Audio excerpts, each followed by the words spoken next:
This is the EWN Podcast Network.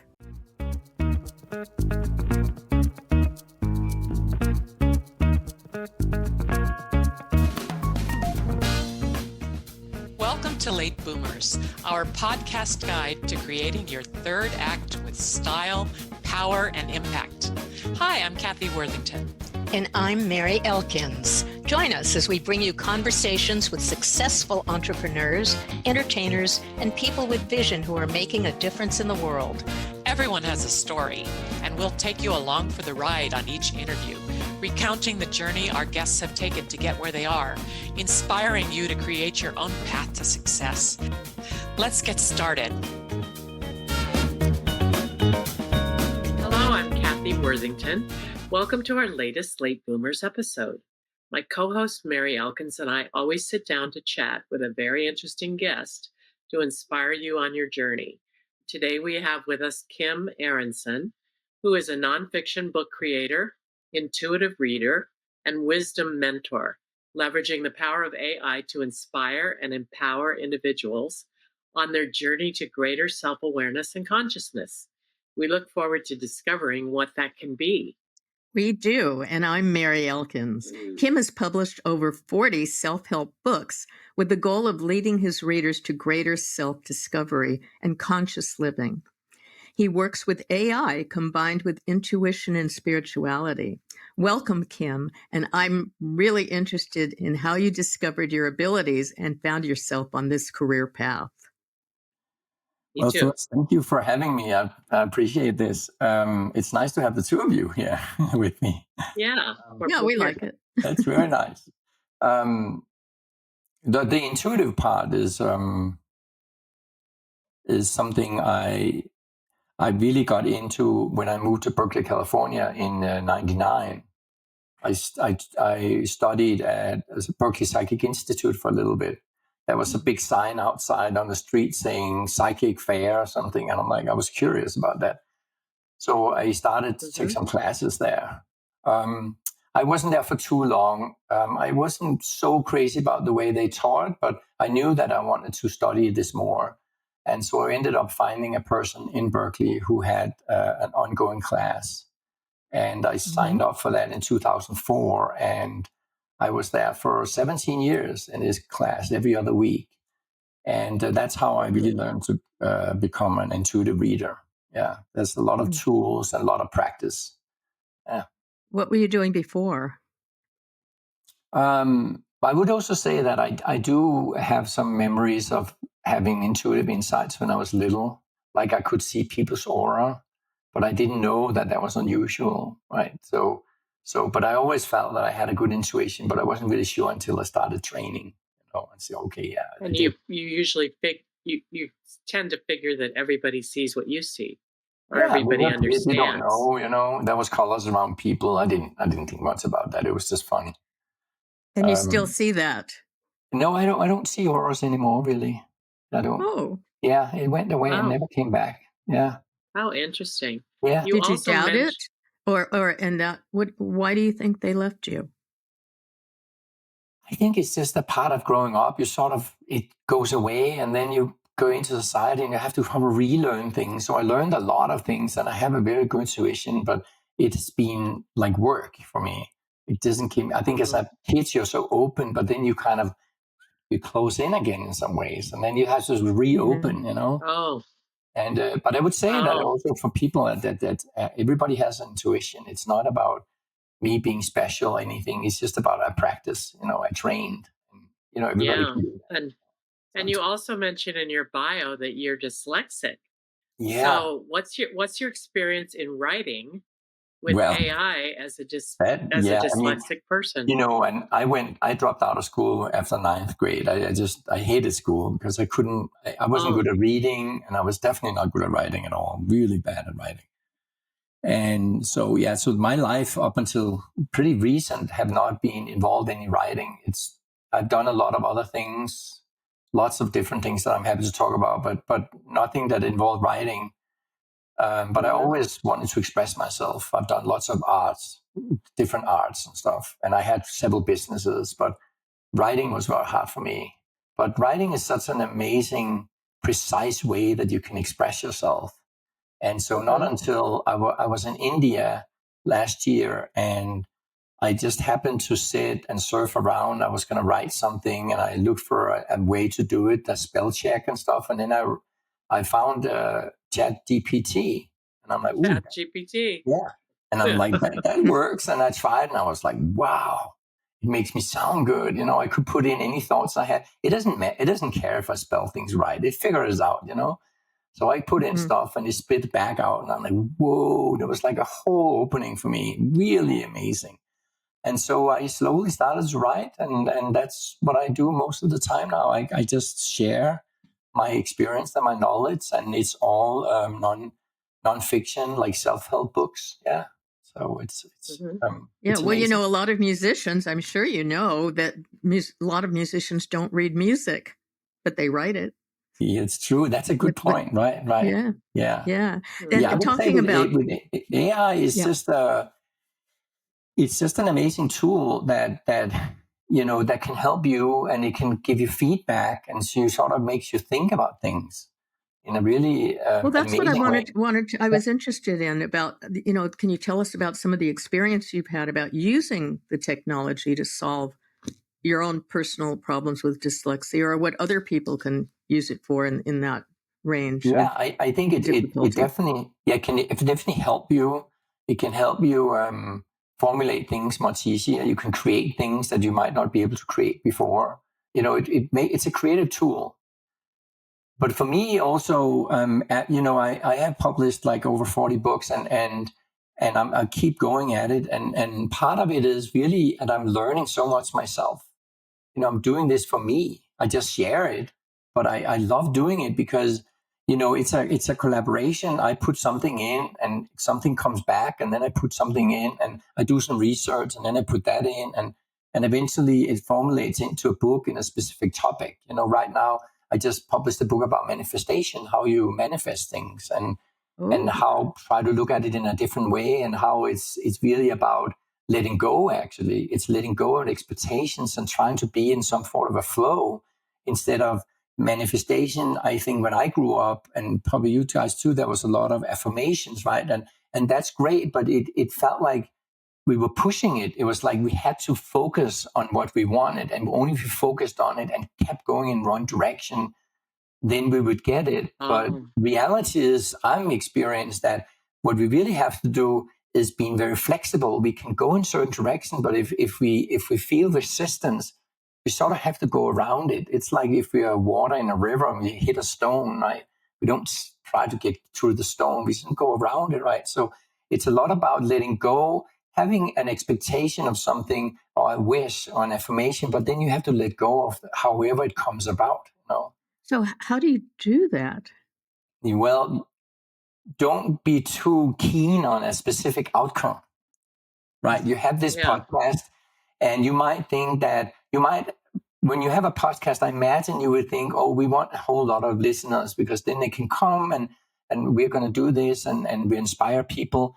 But who knows? Maybe it turns into something else. Maybe you're going to end up on TED Talk because you have a podcast. Right? You don't know. That would be fun. So you can't be too, right? You don't know what's going to happen. You just have to be open, because what you're doing is you're putting energy out. That's really what you're doing, putting energy out. And however that lands somewhere, somebody listens to you and they think you're just the best, and they invite you in, and they might have their radio show or TV show. Who knows, right? So it's about not being too attached to the outcome of whatever you want.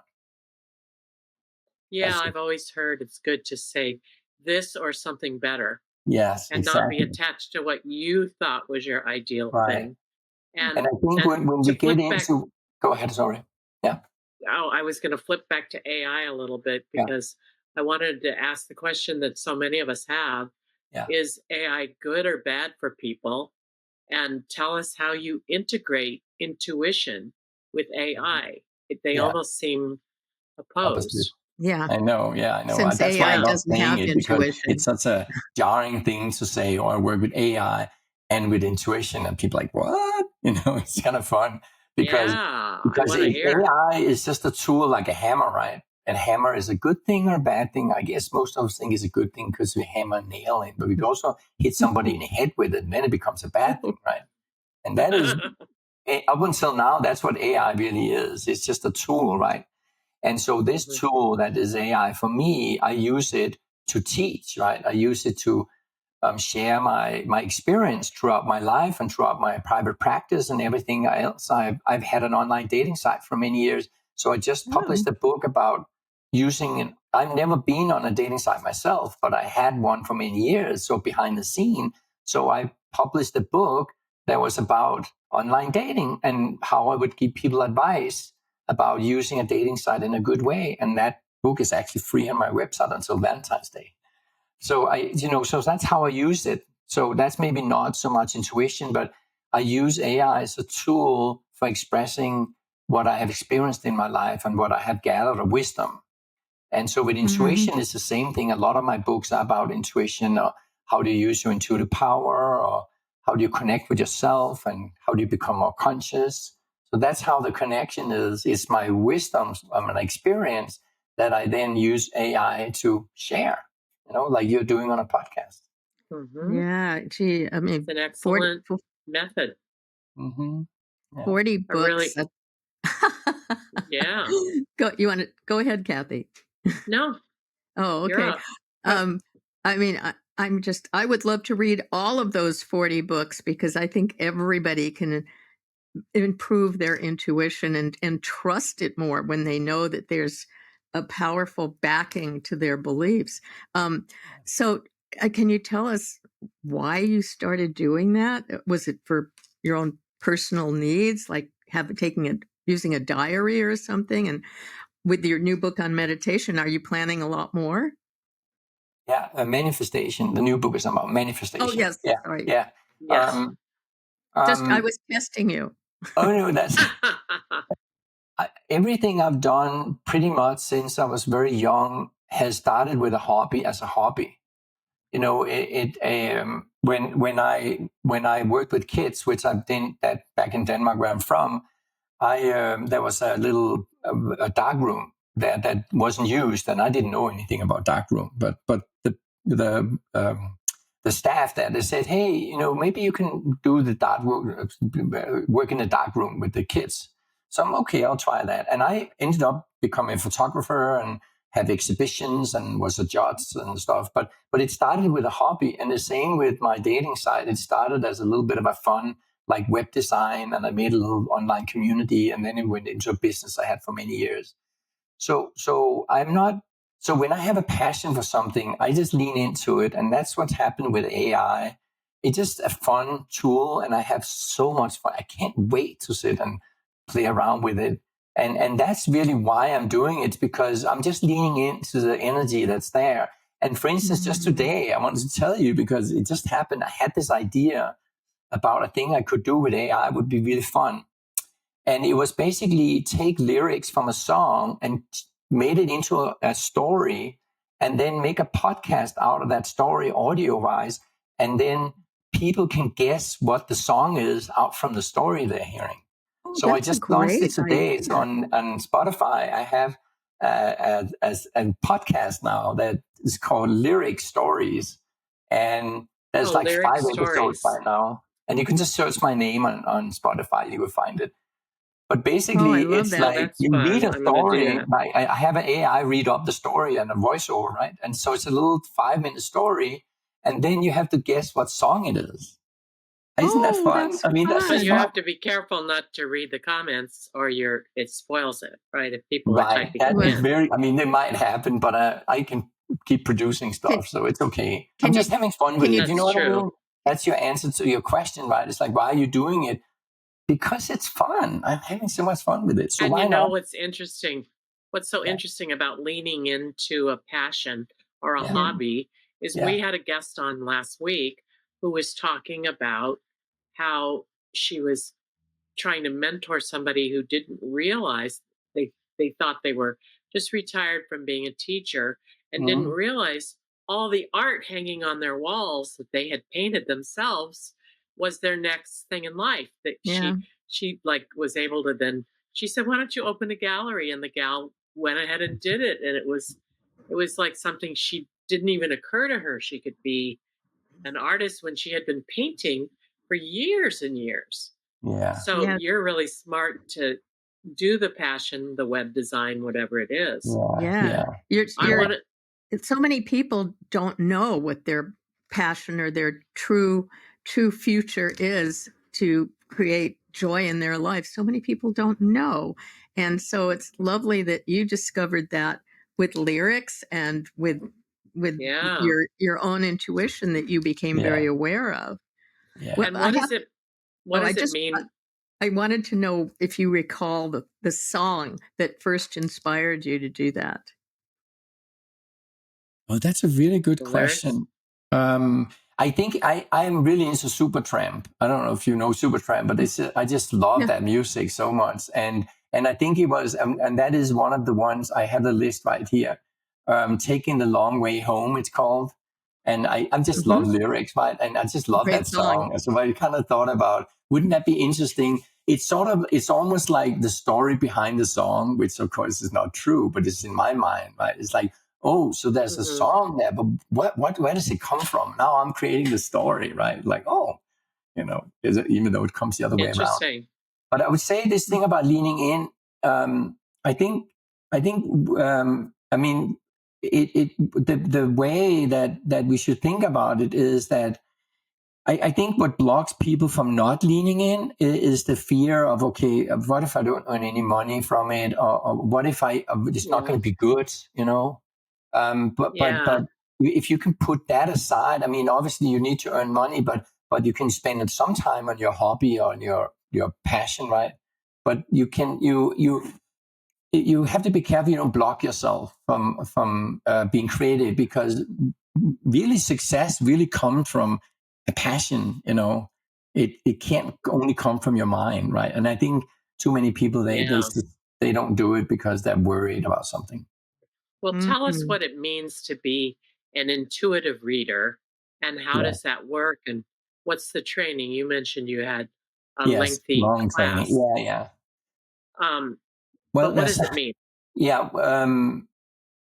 The way I learned is not an unusual way. A lot of people learn this technique, but it basically has to do with it at some place at Berkeley Psychic Institute. They had this, and so I didn't go there for long. But they had this. They imagined a television screen in their mind up on above them, Oh, so they could look at that screen. And it's not. I understand they use that way. I don't use it, but it's sort of like that. It's like when you close your eyes and you do your grounding and other things. You kind of clean out your whole system energy wise. Like you imagine a golden sun over your head, that sort of like energy goes through your body and clean you out like a kind of like an energy shower. But once you sit there and you're grounded and stuff, if you look up, and I see sort of pictures, like blurry pictures, and then I get sensations. That's how it is for me. Different ways for different people. But then so that's a technique. There's the whole technique I can talk about. But I used to tell people the key to it all is that you trust the information you're getting, right? We all know, and I had a feeling I shouldn't do it, but I did it anyway, and then it went all wrong, right? And that moment where you had this feeling, but you kind of canceled it out, that's when you know you had an intuition, but you didn't listen to it.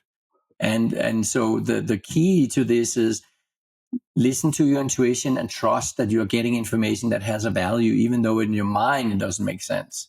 And so I think that's half of the job. And when you've done it for so long that I have, you start to really trust it because you experience that, what you're feeling is true. So that's half the work, you know.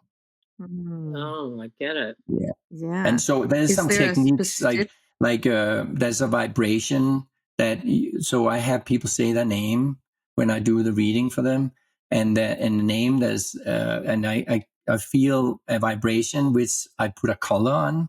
Colors has vibrations, and so I give them a reading color, as it's called, and I'm reading out from that reading color in a vibration that's a little higher than where they're at. So basically the point is to lift that consciousness a little bit above where it is at this moment.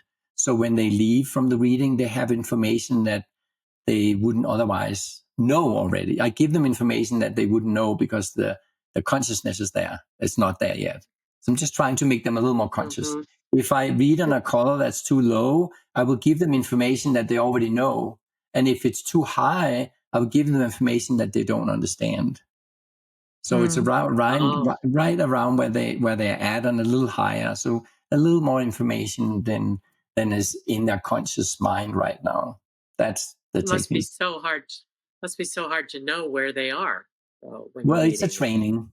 It is not that hard. You just have to train. I mean, you could do it. It's just the wanting to learn, and practice. Lots of practices. Mm-hmm.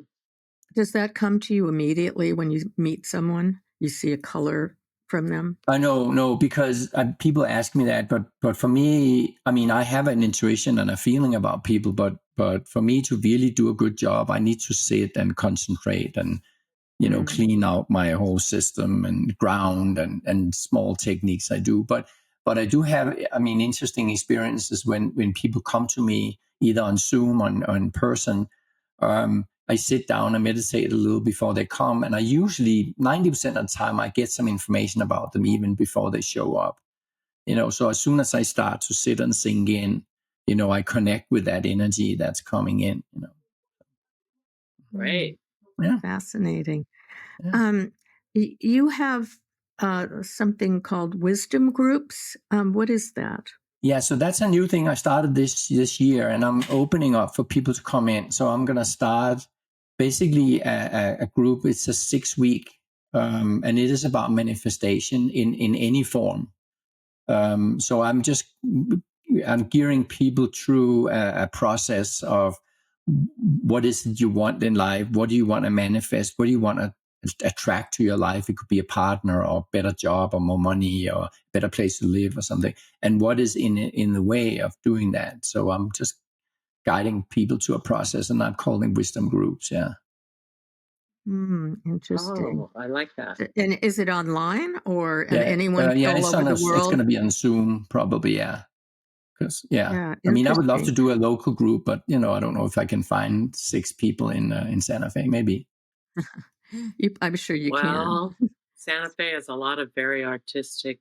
No, that's true. And I also want people to have access to it if they don't live in Santa Fe. And Right. It's fine in Zoom for me, as you're doing here online. No, it would, and that helps people to increase their ability to become more aware and more intuitive. Yeah, it's it's just I have some tools I can teach them, and I also, part of the group is I'm going to give people an individual reading. That's part of being in the group, and then I'm going to do some group readings, and then we're just going to go through a process of how do you figure out what you want, and why don't you have it already, and so what is it that's in the way of you getting what's blocking? Yeah, what's blocking? Yeah. Yeah, we all do some blocking every day. Yeah, but consciousness is an interesting thing because it's a little bit like we talked about before we started recording that or maybe it was recorded, but I the color thing, I didn't know when I was a kid that I saw colors that it was unusual. And it's sort of the same with when we block ourselves. We don't know what we're doing, we don't know what we don't know, right? We're just doing it. Yeah. So have someone else like point out to you and maybe go a little and ask the right questions is very helpful. Mm-hmm. Well, did you ever block yourself? Well, I think I've gotten better at it. Yeah, I think I've gotten much better at it, but it has been a long journey to learn that, therapy and lots of readings, with my co-host at the classes and stuff, Yeah. Yeah. How on earth did you end up having online dating sites? Yeah. And what are they? Well, I don't have it anymore. I sold all my stuff have it. in 2013, so I had it from 99 to 2013. Wow. Well, You are early adopter. very Long early time. on. Yeah. I started a little hobby social network website in Denmark, actually. And part of that was I created a little dating area. Didn't think much about it. And that part grew really fast. And so I separated it out and made it a separate website. And then eventually, I lived in the US, and eventually I had a few dating sites over here too. I mean, it was a good business, and I liked it. It wasn't something I grew up thinking I would have, obviously, but it just sort of Yeah, happened. didn't exist. So That's I was interesting. riding the wave while I was there. Yeah. And did you ever hear back from people that they got together, got Oh married, yeah, and yeah. stayed together? Thousands Oh of yeah. thousands of people. They have kids and got married, and yeah, I had long Oh, pages of testimonials, and yeah. that must have Oh, been very rewarding. Yeah, I sometimes still, it's been some years, but I actually met a Danish person over here in the US. And she came up to me and she said, I met my husband on your dating site. Isn't Oh, that funny? Even in the US. that's Yeah. thrilling. yeah. Yeah. Yeah, it's Well, sweet. Okay. talking about dating, you focus a lot on love and relationships. Why? Why that? Well, I think it's just a core thing in our lives, you know. But I also would say that, you know, I got divorced 2 years ago, and after being with my ex-wife for 30 years. So my Mm. life changed a lot, right? And I'm single, and that, you know, and haven't been that for a long time. And so it brought into my own life this whole concept of love and relationships and what is it all about, you know?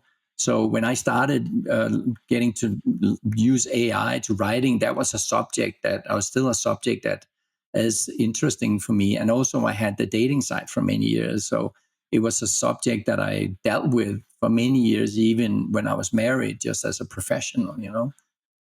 And you Yeah. said one of your books is about dating, Yeah, so right? that's I want to one of read. them. I want to read that one. Yeah, that's it's free on my website, and it's also an audiobook you can download until Valentine's Day for free. And Oh, it's nice. just it's there. I have several books about being single or looking for a partner or being in a breakup or all that stuff. But this is specifically for if you are someone who uses a dating site and how you probably can take advantage of some of the insight that I have as being behind the scene, you know, because I Mm. want people to Hmm. have a good experience. Yeah. Oh, Um, that sounds great. Are you yeah. considering publishing books other than self-help books uh, at some point? And if so, what would that Yeah, I be mean, about? I just launched this. I mean, it's interesting because I just today launched this lyric stories, right? Which is different, which is, you Mhm. know, which is definitely fictional. And I am thinking when I have enough, I'll probably publish the book with all the stories, and then people can get the book instead Ooh. of listen to the Oh, podcast, that right? sounds. I am. I'll buy I it. think I might do fictional stories. That's what you say, Mary? I'll buy it. That sounds like great fun to read. Yeah, that's great. Yeah, I mean, if you any books you want, just let me know. I'll send them to you Yeah. as an ebook. Yeah. Oh, that sounds great. I wanted to ask you a question veering back to love and relationships and dating sites. It's different for older people, though. All three of us are a little older than our 20s, a year or two, um, and it's different, isn't it? Yeah, yeah, it really is. I mean, yeah, it's. I mean, I don't. It's different for me because I was with someone for so long, you know. So Right. that's different. But then also being a, you know, I was single in my 20s, and now I'm 62, and now I'm single, and that is different. You're right about that. I mean, there's something that's not different, right? Love is still love, and your heart still beats, and you know. Um, Mhm. so I get what's different. I don't know. I mean, yeah, I guess it is different. Well, a lot of us boomers are widowed. So Mary and I are both widowed, Mhm. and that's a different thing too because when you've been with somebody for a really long time, it's hard to figure out how to navigate. I have several friends that are Yeah, trying to no, I figure it think out. that's very true. And what's also, of course, different is that you're at a different stage. So, are you looking for someone to just go out for dinner with? Are you looking for someone to move in with, grow older with? You know, I think that's probably different than when you're in your 20s or 30s and you're maybe looking to create a family and stuff. That's not what you're doing now, right? So Right. Hmm. we are on another side of something. So it's more companionship, you know, and connection than it's building something grand, right?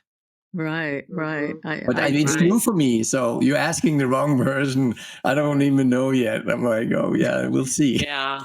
Yeah. Yeah. Well, I don't know that any of us ever really know until it happens. um, Kim, what would you like our audience to have as a takeaway today? Wow, my whole thing is with all my books and my work as an intuitive reader is about being more conscious, basically. And I think that's just, it's a little underrated because it adds so much to your life. And what does it actually mean to be more conscious? It's just more aware of how you react to things and how you feel about life and how you feel about yourself. And can you sit with your own feelings and just be like waking up to, oh, we are here, we are in a life, and we have these 10, 20 years left. Let's get the best out of it, right? And so be aware, I think, is really helpful for your happiness and for your creativity and for your friendship and connection with other people. So yeah, I mean, if look it up on ChatGPT, what does it mean to be conscious, and get some answers there. And how do you become? Oh, look on my books, or any other books. Yeah. Good point. And we can get your books on your website or where Yeah, any I other have place. wisdom manuals. I call them wisdom manuals. So that's the wisdommanuals.com. That's where all my books are. And then I have a Wisdom website, manual. kimaronson.com, my name. That's where I do my intuitive readings. I've got to write that down Yeah. here. Yeah, thank you so much, Kim. Our guest today on Late Boomers has been Kim Aronson. He's an intuitive reader and author. Please discover more about Kim at kimaronson.com, and you can find his books at wisdommanuals.com. Thank you so much, Kim. And why don't we spell Kim Aronson, Mary? Because it might be a different spelling. Can you spell that? KIMARONSON. Yes, thank you. And thanks for .com. listening, Boomers. Tune in next week when we will have another exciting guest to inspire you. Please subscribe to our Late Boomers podcast on YouTube and take us along in the car and on walks on your favorite audio platform. Let us know what gets you inspired. We are on Instagram at I am Cathy Worthington and at I am Mary Elkins and at Late Boomers. Please share the Late Boomers podcast info with your friends who may not yet be listening to podcasts. Let's get them all on board. Thanks again, Kim. Thank you so much for having me. Pleasure.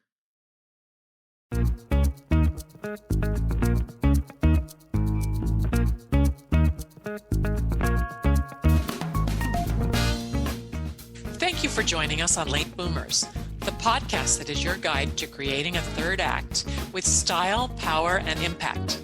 Please visit our website and get in touch with us at lateboomers.biz.